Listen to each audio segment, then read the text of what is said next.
साथियों, आज की प्रेस वार्ता एक बहुत महत्वपूर्ण मुद्दे पर है और वो महत्वपूर्ण मुद्दा है भगोड़ों का साथ, भगोड़ों का विकास। और जो भी मैं शब्द बोलूँगा, जो भी डाटा दूंगा, उसका साथ में एनेक्शर भी संलग्न है। वो मैं आपको दिखाऊंगा भी, आपको मैं दूंगा भी। जो भगोड़ों से किस तरह पैसा वसूल करने का सरकार का और उनको भगाने का किस तरह का सरकार का एक मोडस ऑपरेंडी है, वो आज आपके सामने रखूंगा। सरकार का एक मॉडल बन चुका है कि देश से एक्सपोर्ट करते हैं भगोड़ों को और वो भगोड़े वहां बाहर जाके विदेशी धरती से देश को इंपोर्ट करते हैं उन्हीं की कंपनी में बनी हुई वस्तुएं। Exporting fugitives from India, and the same fugitives are importing goods and services, and those goods and services were purchased by Government of India. यहाँ से भगोड़ों का निर्यात केंद्र सरकार के, मोदी सरकार के संरक्षण में होता है और वही भगोड़े वहाँ से सेवाएं व वस्तुएं देश को भेजती है और देश की सरकार उन्हीं भगोड़ों की कंपनियों से वो वस्तुएं खरीदती है। साथियों, मैं बात कर रहा हूं संदेशरा ग्रुप की, क्योंकि ये लाइन खत्म ही नहीं हो पा रही है। नीरव मोदी, मेहुल चौकसी, विजय माल्या, संदेशरा, जो ही ईडी की इनके ऊपर कार्रवाई चालू होती है ये देश छोड़ के चले जाते हैं। इनको कोई रोक टोक नहीं होती।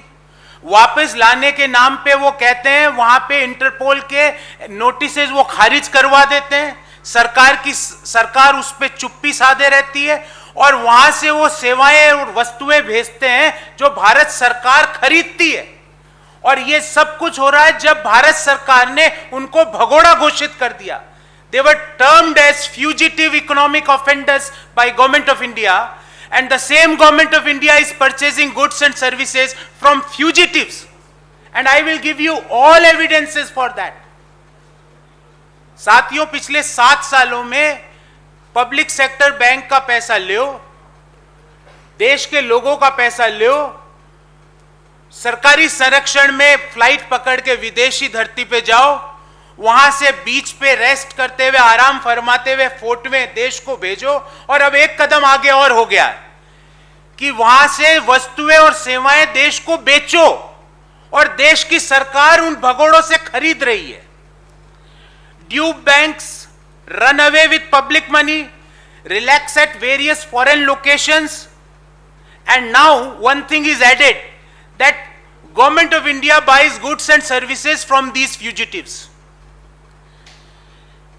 देश का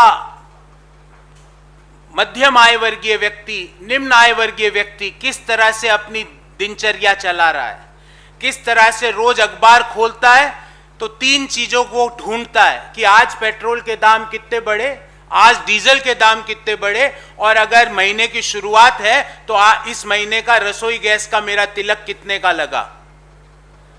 उसी समय 15,000 करोड़ से ज्यादा रुपए का चूना लगा के देश की बैंकों को संदेशरा, और 4 लोग हैं, मैं उनका नाम बताता हूं आपको। नितिन संदेशरा, चेतन संदेशरा, दीप्ति संदेशरा और हितेश कुमार नरेंद्र भाई पटेल। इन चारों ने 15,000 करोड़ रुपए का देश को चूना लगाया, देश की बैंकों का पैसा लिया 2017 अक्टूबर में। और ये क्रोनोलॉजी समझिए, नितिन संदेशरा, नितिन संदेशरा, चेतन संदेशरा, दीप्ति संदेशरा और हितेश कुमार नरेंद्र भाई पटेल, इन चारों ने देश की बैंकों को 15,000 करोड़ रुपए से ज्यादा का चूना लगाया, देश की बैंकों का पैसा साइफन ऑफ किया 2017 में, अक्टूबर में। और यह क्रोनोलॉजी समझिए साथियों, अक्टूबर 2017 में ईडी इनके खिलाफ केस दर्ज करती है और केस दर्ज करने के कुछ दिनों पहले ये देश छोड़ के चले जाते हैं, अक्टूबर 2017 में। सितंबर 2020 में एक विशेष न्यायालय इन सभी को, नितिन संदेशरा, चेतन संदेशरा, दीप्ति संदेशरा और हितेश कुमार नरेंद्र भाई पटेल को इकोनॉमिक फ्यूजिटिव ऑफेंडर्स बोलती है, मतलब आर्थिक अपराध के भगोड़े इनको घोषित करती है सितंबर 2020 में। 2017 में ईडी, पता नहीं इनका ऐसा क्या कम्युनिकेशन है कि जो ही ईडी केस दर्ज करे उससे थोड़े दिन पहले ये देश छोड़ के निकल जाते हैं। कभी पता लगता है अल्बेनिया है, कभी पता लगता है नाइजीरिया है, पर मैं आज आपको सब बताऊंगा ये है कहां और कर क्या रहे हैं। उस दौरान जनवरी, और ये बहुत महत्वपूर्ण बात मैं बोल रहा हूं, जनवरी 1, 2018 से लेकर 31 मई 2020 तक, अर्थात इस जनवरी से लेकर मई 31, 2020 तक इनकी कंपनी जो नाइजीरिया में है जिसका नाम है सिप्को, SEEPCO, उस कंपनी से भारत की ऑयल PSUs जिसमें IOCL, BPCL, HPCL 5,701 करोड़ का क्रूड ऑयल खरीदती है और ये भगोड़े घोषित हुए हुए हैं।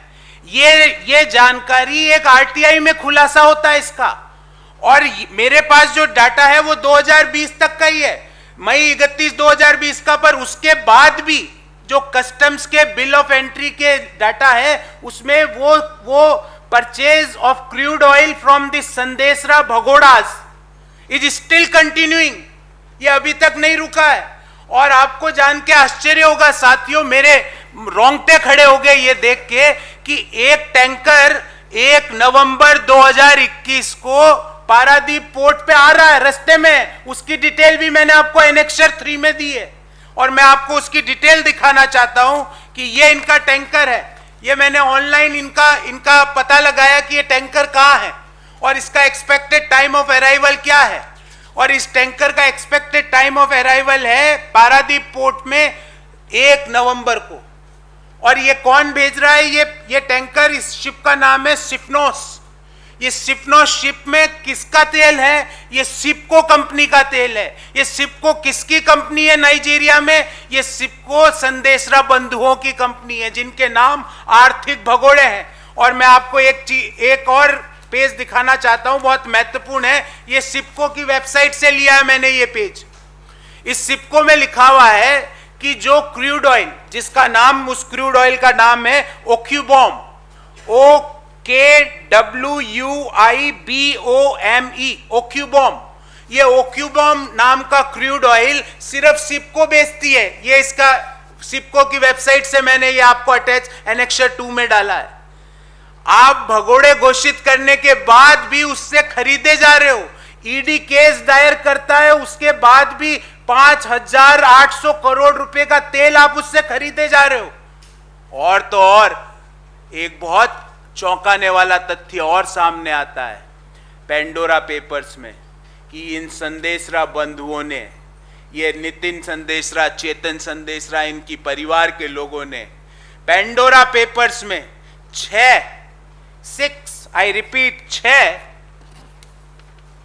शेल कंपनियां बनाई। और ये अभी एक समाचार पत्र ने इसका पर्दाफाश किया कि नवंबर 2017 से लेके अप्रैल 2018 के बीच 6 ऑफशोर कंपनियां बनी है इन संदेशराज की, और उन ऑफशोर कंपनियों से देश का पैसा वहां पे डाइवर्ट हुआ है टैक्स हेवंस में। और ये सब कब हुआ? 17-18 में, जब ईडी ने केस फाइल कर दिया था। ईडी का केस फाइल हुआ है, ऑफशोर शेल कंपनियां बन रही है, सरकारी बैंकों का पैसा बाहर जा रहा है, व्यक्ति बाहर जा रहा है और वहां से वो तेल बेच रहा है और भारत सरकार उसको खरीद रही है। ये रिश्ता क्या कहलाता है? ये रिश्ता ऐसा क्या है कि ईडी के नोटिस के कुछ क्षण पहले संदेशरा बंधु देश छोड़ के चले जाते हैं? ये रिश्ता क्या कहलाता है कि ईडी के नोटिस के दौरान 6 ऑफशोर कंपनियां बनती है और उस ऑफशोर कंपनियों में राउंड ट्रिपिंग के द्वारा देश का बैंकों का पैसा, आपका पैसा, सार्वजनिक क्षेत्र के बैंकों का पैसा, मेरा पैसा, मध्यम आय वर्गीय व्यक्ति का पैसा, निम्न आय वर्गीय के व्यक्ति का सेविंग डिपॉजिट, वो पैसा देश के बाहर जाता है और अब वही पैसे से बाहर जाके तेल खरीदा जाता है। उस तेल का नाम है ओक्यूडोम क्रूड ऑयल। ध्यान रहे, ये ऑक्यूडोम सिर्फ संदेशरा बंधु ही नाइजीरिया से भेजते हैं। इसकी पूरी डिटेल्स मैंने आपको दी है। और 1 जनवरी 2018 से लेके 31 मई 2020 के बीच 5,701 करोड़ रुपए का तेल भारत की सार्वजनिक क्षेत्र की कंपनियां, और ये आरटीआई भी मैं आपके साथ संलग्न कर रहा हूं, इसमें साफ लिखा हुआ है कि कितना तेल कब खरीदा गया, कौन सी ब्रांड का, नाइजीरिया से, और इसका आप टोटल करेंगे तो 5,701 करोड़ रुपए का। ईडी का केस पेंडिंग है, संदेशरा देश छोड़ के चले जाते हैं, सरकार चुप, उनको वहां से वापस लाने का कोई कार्रवाई नहीं। इंटरपोल का नोटिस उन्होंने खारिज करवा दिया। नाइजीरिया के सरकार से उन्होंने यह कहलवा दिया कि इनके ऊपर धार्मिक उत्पीड़न है देश में, और देश की सरकार चुप है। वो वहां से बैठ के कच्चा तेल देश को भेज रहे हैं, देश की सरकार खरीद रही है। और ना केवल ये खरीदारी 31 मई 2020 तक की चली, आज भी, और ये इसका डेटा है कि ये सिफनोज नाम की शिप ये नाइजीरिया के पोर्ट से चल चुकी है। इसकी आप ट्रैकिंग करेंगे तो अभी की इसकी लोकेशन आ जाएगी, ये एक्सपेक्टेड टाइम ऑफ अराइवल भी पता लग जाएगा। इस शिप का कंसाइनर कौन है और कंसाइनी कौन है वो भी आप देख लेना, मैं आपको संलग्न दे रहा हूं, और वेबसाइट पे आप भी चेक कर सकते हैं। एक मैं आपको सवाल का जवाब दूंगा। इस शिपनोस नाम की शिप कहां पर है, इसकी क्या लोकेशन है, ये तेल लेके कहां से चली, ये कौन से पोर्ट पे आएगी, कितने तारीख को आएगी, इसकी डिटेल पेज नंबर 5 और पेज नंबर 6 पर है मेरी प्रेस रिलीज के। पेज नंबर 5 और 6 एनेक्शर 3, उसमें पूरी डिटेल है, आप इसको पढ़ेंगे तो। एनेक्शर 1 में वो सारी डिटेल है जो आरटीआई के थ्रू पता लगी कि देश की सरकार ने, आईओसीएल, बीपीसीएल, एचपीसीएल ने, इन तीनों पब्लिक सेक्टर कंपनीज ने, पेट्रोलियम मंत्रालय ने, देश की सरकार ने 5,700 करोड़ रुपए से ज्यादा ओक्यूम्बॉफ, जो कच्चा तेल की एक ब्रांड होती है जो सिर्फ सिपको, और सिपको कंपनी है संदेशराज की, उससे खरीद रही है। उसकी डिटेल आरटीआई के खुलासे में सामने आई। और ये जो ओक्यूम्बो जो कच्चा तेल है ये सिर्फ सिपको बनाती है, ये सिपको अपनी वेबसाइट पर लिख रही है, ये एनेक्शर 2 में है। अब इस बाबत में हमारे 3 सवाल हैं। नंबर 1, अभी तक इन संदेशराज को देश में वापस लाके वसूली करने में सरकार मौन व्रत धारण क्यों रखी हुई है? ये वैसा ही मौन व्रत है जब आशीष मिश्रा खुलेआम जीप के टायरों के नीचे अब किसानों को रौंदता है, दिल्ली में बैठी सरकार मौन व्रत पे है, वैसा ही ये मौन व्रत है। क्यों मौन धारण किया हुआ है? हमारा पहला सवाल है कि क्या बैंक्स और सेंट्रल एजेंसीज देश के अन्य जो लोन के डिफॉल्टर्स हैं उनसे भी ऐसा ही बर्ताव करती है? आप, मैं, हम जैसे मध्यम आय वर्गीय व्यक्ति, निम्न आय वर्गीय व्यक्ति अगर 1 महीने भी ईएमआई चुकाने में देरी कर देते हैं तो बैंक के लोग हमारा मकान कुर्क कर लेते हैं। ये यहाँ से 15,000 करोड़ रुपया लेके नाइजीरिया में आराम फरमा रहे हैं। वहाँ की सरकार कह रही है कि इनको हमें भेजेंगे भी नहीं। भारत की सरकार उनको वापस लाने के लिए मौन बैठी हुई है। इंटरपोल के जो इनको गिरफ्तार करने के जो नोटिसेस थे वो इन्होंने खारिज करवा दिए। यहां तक तो सबने किया, नीरव जी ने भी किया, हमारे मेहुल भाई ने भी किया, पर ये उनसे एक कदम और आगे चले गए। वो वहां से व्यापार कर रहे हैं और भारत की सरकार को माल बेच रहे हैं। हमारी दूसरी मांग है कि क्यों भगोड़े घोषित होने के बावजूद भारत की सरकार उस कंपनी से ट्रांजैक्शन बिजनेस ट्रेडिंग कर रही है। यह रिश्ता क्या है, किसका दबाव है? देश जानना चाहता है। 15,000 करोड़ रुपए से ज्यादा देश के लोगों के पैसे लेके भागे हुए व्यक्ति से देश की सरकार व्यापार कर रही है। देश के पब्लिक सेक्टर अंडरटेकिंग्स व्यापार कर रहे हैं। देश का पेट्रोलियम मंत्रालय व्यापार कर रहा है। क्यों? हमारा तीसरा सवाल है, क्योंकि जब हमने कहा आशीष मिश्रा को पकड़ो तो उन्होंने पूछा कहां है, तो इस बार हम बता देते हैं कि ये शिप यहां पर है। भारत सरकार, ईडी, सीबीआई, इस वेबसाइट पे जाके देखो कि ये शिप कहां पे है। जब ये शिप पैरादीप पहुंचे तो इस शिप को क्या सीज नहीं करना चाहिए? क्या इस शिप को कॉन्फिस्केट नहीं करना चाहिए? और शिप पे शिप तेल के जो शिपमेंट्स पे शिपमेंट्स आते जा रहे हैं और भारत सरकार मौन है। क्यों? क्योंकि हम तो आपको पूरी जानकारी दे रहे हैं कि ये कहां पर है। इन 3 मंतव्यों से साफ हो जाता है, जैसा मैंने शुरुआत में कहा, भगोड़ों का साथ, भगोड़ों का विकास। Exporting fugitives and importing goods and services from them. This is the Modi model of economic governance. How to deal with fugitives? This is a case study that how government of India deal with the fugitive who took away, who run away with a loan of rupees 15,000 crore rupees plus. How instead of recovering that money, government is doing business with that particular fugitive. Subscribe to Nation Next YouTube channel and press the bell icon to get regular updates from Nation Next.